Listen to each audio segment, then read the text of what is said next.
Now it's time for me to go through my NFL Week 4 picks. Things opened up on Thursday night as I correctly picked the Cincinnati Bengals to take down the Miami Dolphins. And I'll open up this show by talking about the 9:30 a.m. East Coast time matchup between the Indianapolis Colts taking on the Jacksonville Jaguars. This is a battle of two really struggling teams at this point.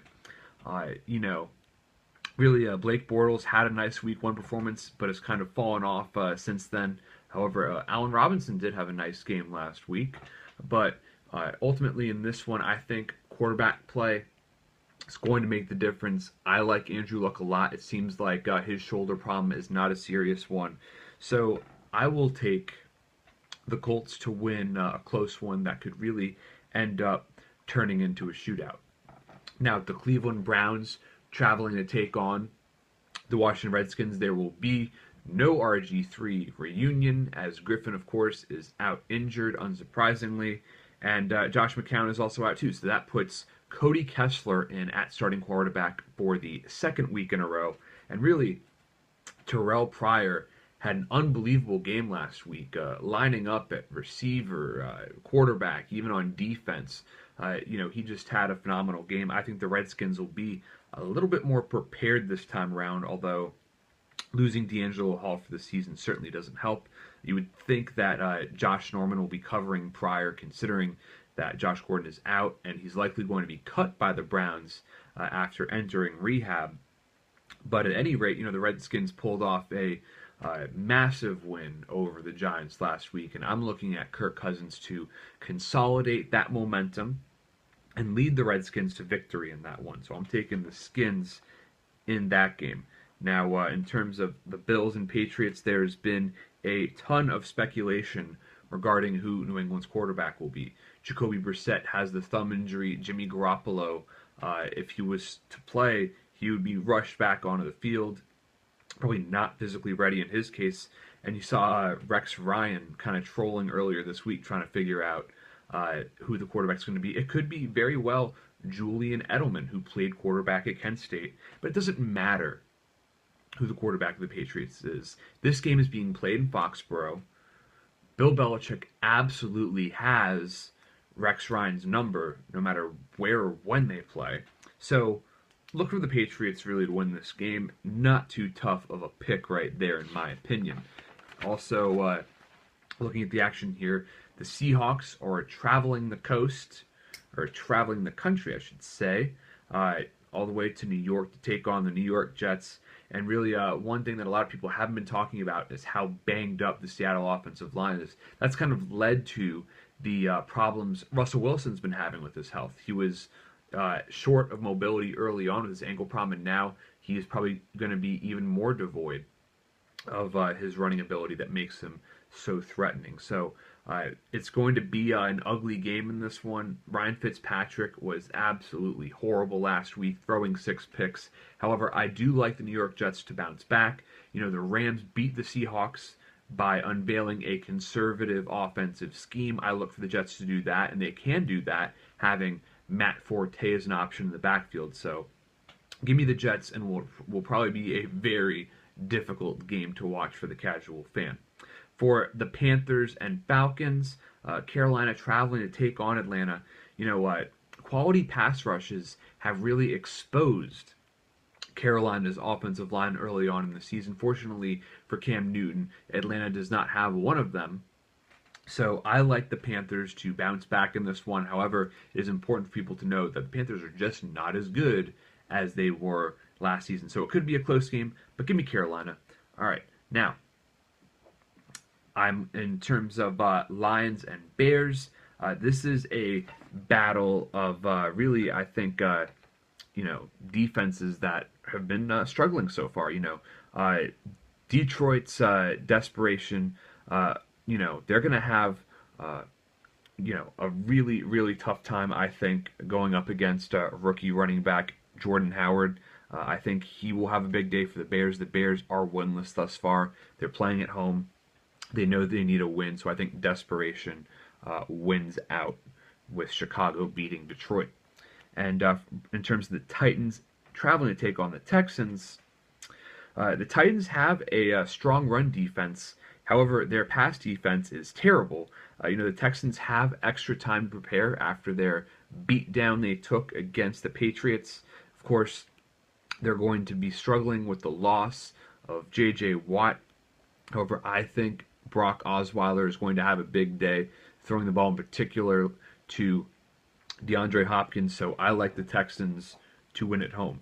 Looking at the Raiders traveling to take on the Ravens. The Ravens had a really rough go of it last year, a huge disappointment. Now it seems they have completely righted the ship. They're 3-0, have not established the running game, but Joe Flacco can sure throw the ball. And the Raiders don't have much of a pass rush, so Flacco's going to have plenty of time to sit back, throw the football. It is going to be a competitive game since Derek Carr is a rising up-and-coming quarterback. However, I like the Ravens to win this one, particularly at M&T Bank Stadium. With the Broncos and Bucks, Broncos are off to a great start, picking up where they left off from last year's Super Bowl win. DeMarcus Ware is going to be out. That does play a factor. However, the Broncos will still be able to pressure Buccaneers quarterback Jameis Winston.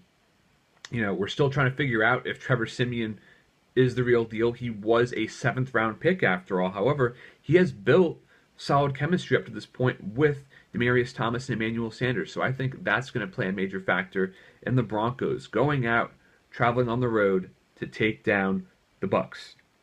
Cowboys traveling to take on the 49ers. Dak Prescott finally got his first touchdown pass last week, has still yet to throw an interception. Really, Prescott is quickly affirming himself as the Dallas quarterback of the future. So the 49ers do not have a pass rush, and their running game has given up back-to-back 100-yard rushing performances from Christine Michael and Fozzie Whitaker. So Ezekiel Elliott, looking at how he's gotten off to start his NFL career, could be a very, very big day for Elliott. I'm taking the Cowboys to win this one on the road over the Niners. Saints at Chargers. This is a battle of two what could turn out to be very sorry football teams. Drew Brees has shown very early on that as good as he is, he cannot carry that atrocious defense.